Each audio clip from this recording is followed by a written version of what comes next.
Entonces vamos a continuar con el tema de granulometría. Anteriormente habíamos visto el análisis por tamices, ¿ya? Este nos permitía determinar la proporción que existe en el suelo de grava, de arena, además de la cantidad total de suelos finos. Pero recordemos que los suelos finos también están compuestos por limos y por arcillas. No obstante, los tamices no nos permiten conocer cuál es la proporción entre limos y arcillas, solamente la cantidad total de finos. Es acá que para suelos finos ya utilizamos el análisis del hidrómetro.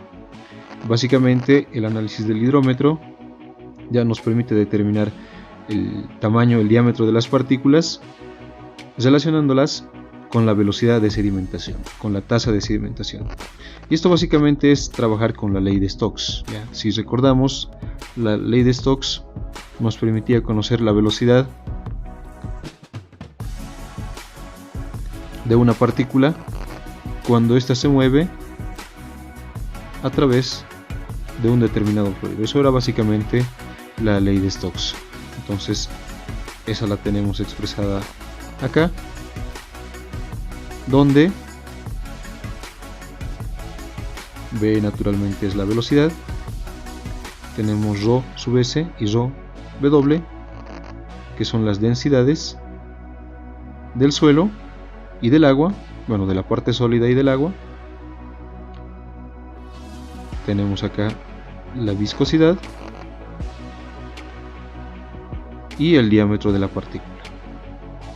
Ahora, por conveniencia, nosotros no vamos a utilizar la densidad, sino a través de relaciones peso-volumen vamos a cambiar, y en este caso vamos a utilizar GS, que ya sabemos que es la gravedad específica del suelo.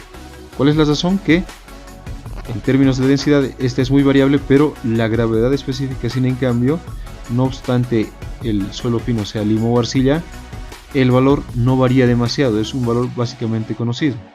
Entonces vamos a utilizar en vez de la densidad la gravedad específica, y finalmente nosotros vamos a utilizar otra expresión para la velocidad, que es distancia sobre tiempo, y finalmente de acá vamos a trabajar con ese término, lo vamos a reordenar en unidades adecuadas, vamos a obtener este término que vemos acá. Le vamos a denominar K a toda esta expresión, donde K, observen, solo depende de la viscosidad, ¿ya? Y depende de la gravedad específica, ¿ya? Entonces tenemos el diámetro de la partícula. El diámetro de la partícula depende de K, que a su vez depende de la viscosidad y de la gravedad específica, y de la longitud y el tiempo medidos. Entonces, en la lectura que se ha proporcionado en clases sobre granulometría, ya les pido revisar esto. Tenemos la tabla 2.6, insisto en la lectura sobre granulometría. La tabla 2.6 nos da valores de K, ¿ya? Que están en función de GS y de la temperatura. ¿Por qué de la temperatura? Porque la viscosidad varía con la temperatura del fluido. En este caso tenemos una tabla donde para diferentes valores de la gravedad específica, por ejemplo 2.5, 2.6, etc., y para diferentes temperaturas, llámese 20, 21, tenemos diferentes valores de lo que es K. Es decir, el valor de K siempre va a ser conocido si nosotros medimos la temperatura del fluido a la cual estamos realizando el ensayo, y si conocemos la gravedad específica del suelo, que es un dato que vamos a asumir. Luego de esto nos toca medir la distancia y el tiempo. ¿A qué se refiere esas medidas de distancia y el tiempo? Bueno, lo que vamos a hacer es que vamos a tomar una pequeña muestra de suelo, ¿ya? Vamos a tomar una pequeña muestra de suelo y la vamos a mezclar con agua. Pero además, previo a esto, vamos a utilizar un agente dispersante, ¿ya?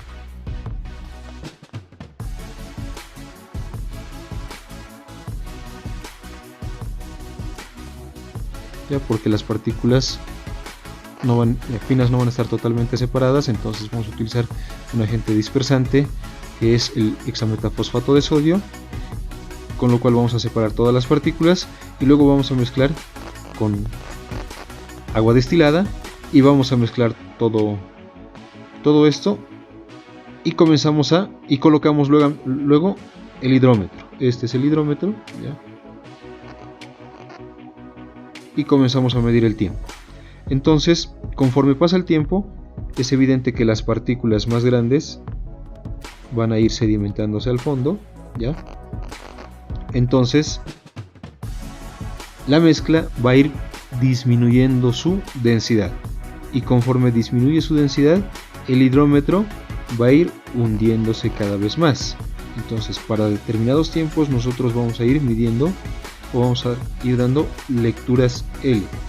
Esa longitud L es la dimensión medida desde el centro de gravedad del hidrómetro hasta la base del menisco. Ya nosotros tenemos acá un menisco y vamos a medir desde el centro de gravedad hasta la base del menisco, hasta la parte inferior, ¿ya?